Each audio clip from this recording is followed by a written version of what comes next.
बार्शी तालुक्यातील एका परीक्षा केंद्रातील हॉलमध्ये गोंधळाची स्थिती आहे। जिल्हा परिषद मुख्यालयातील वॉर रूममधून कॅमेऱ्याने टिपले आहेत, तर सोलापूर शहरातील एका केंद्रातील परीक्षा हॉलमधील निरीक्षण कॅमेरा हा जाणीवपूर्वक बंद ठेवल्याचं उघडकीस आलं। या कारणामुळे बार्शी तालुक्यातील एक व सोलापूर शहरातील एक अशा 2 परीक्षा केंद्रावरील पर्यवेक्षकांवर कारवाई प्रस्तावित करण्यात आली आहे। 12वी परीक्षा प्रत्येक परीक्षा केंद्रातील परीक्षा हॉलवर सीसीटीव्हीच्या माध्यमातून तिसऱ्या डोळ्याची नजर ठेवण्यात आली आहे। त्याचे निरीक्षण जिल्हा परिषद मुख्यालयातून केले जात आहे।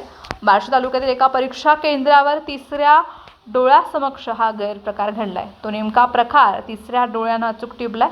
सोलापूर शहरातील एका परीक्षा केंद्रातील गैरप्रकार झाकला जावा यासाठी चक्क तिसरा डोळाच बंद ठेवण्यात आल्याचा प्रकार उघडकीस आलाय। जिल्हा परिषद मुख्यालयातील वॉर रूमच्या माध्यमातून केंद्रातील प्रत्येक परीक्षा हॉलवर निगराणी ठेवण्यात येते। या निगराणीतच या 2 परीक्षा केंद्रावर घोळ आढळून आल्याच्या कारणावरून 2 पर्यवेक्षकांवर प्राथमिक शिक्षण विभागाकडून कारवाई प्रस्तावित करण्यात आली आहे।